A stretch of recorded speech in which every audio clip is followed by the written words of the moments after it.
Hello, नमस्ते, प्रणाम। स्वागत करती हूँ दीपिका पंडित ऑफिशियल के चैनल पे।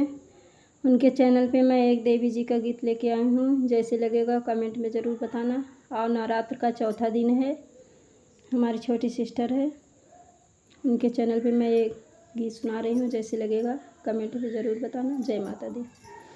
छोटी मोटी जाननी बहुत नीक लागई हो कि जुरवा ओने करना महकई का चने का फूलवा हो कि जुरवा ओने करना महकई का चने का फूलवा हो कि जुरवा ओने करना हो त सबेरवा मैया बारी से बयसिया हो ठुमुकी के मैया ना मांगई घरे घरे का लेवना हो ठुमुकी के मैया ना मांगई घरे घरे का लेवना हो ठुमुकी के मैया ना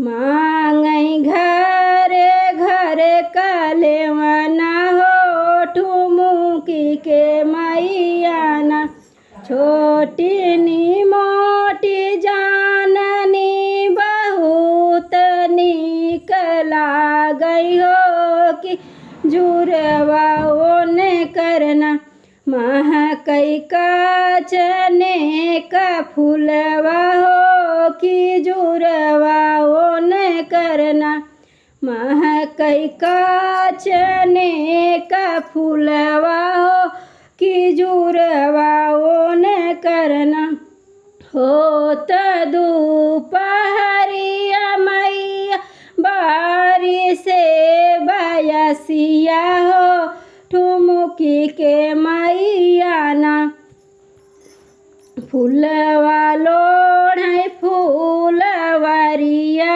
हो ठुमुकी के मैया ना हो त दोपहरिया मैया बारी से बयसिया हो डेलरिया लई के ना फूलवा लोढ़ई फूलवरिया हो डेलरिया लई के ना फूलवा लोढ़ई फूलवरिया हो डेलरिया लई के ना हो तही सझवा मैया बूढ़ी झूल झूलवा हो छड़ियावा लई के ना मैया हेरैया अपन आस्थानवा हो छड़ियावा लई के ना मैया हेरैया आस्थानवा हो छड़ियावा लई के ना मैया हेरैया आस्थानवा हो छड़ियावा लई के ना छोटी नी मोटी जाननी बहुत नीक लागई हो कि जुरवा ओने करना महकई का चने का फूलवा हो कि जुरवा ओने करना। जैसे लगेगा कमेंट में ज़रूर बताना। जय माता दी सभी को।